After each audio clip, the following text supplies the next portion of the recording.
रिमझिम जब समीर के सामने आती है तो पूरा माहौल एकदम से बदल जाता है। उसकी मौजूदगी भर से घर की हवा में एक अजीब सी बेचैनी फैल जाती है। यह वही पल था जिसे देखकर मोहिनी बुआसा के सीने में मानो किसी ने सांप छोड़ दिया हो। उसकी आंखों में जलन, चेहरे पर नकली शांति और मन में खौलता हुआ जहर साफ दिखाई दे रहा था। वह मन ही मन ठान चुकी थी कि रिमझिम को किसी भी कीमत पर आगे नहीं बढ़ने दिया जाएगा।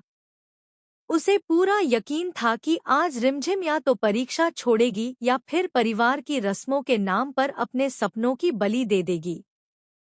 लेकिन कहानी यहाँ से वो मोड़ लेने वाली थी जिसकी किसी ने कल्पना तक नहीं की थी। रिमझिम समीर के सामने खड़ी थी। आंखों में आंसू थे, मगर उन आंसुओं के पीछे एक ऐसा मजबूत इरादा छिपा था जो पहाड़ को भी हिला सकता था।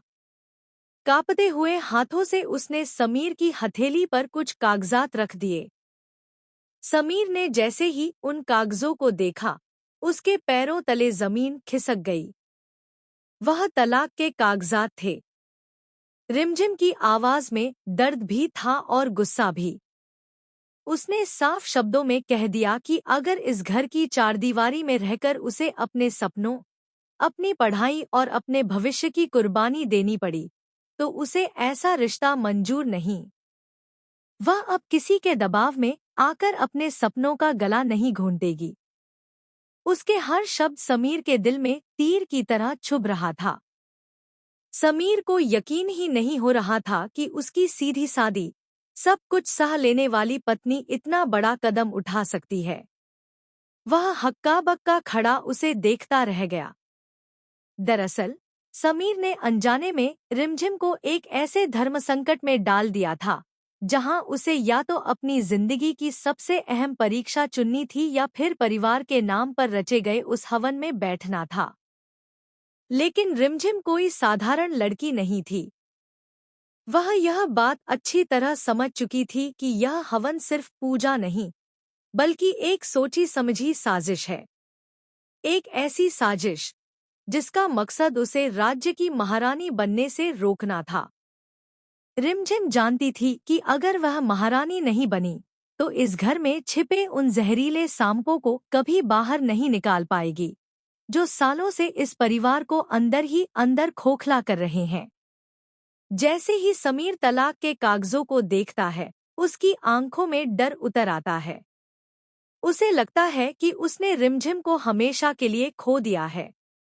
लेकिन यहीं पर रिमझिम अपनी बुद्धिमानी का ऐसा।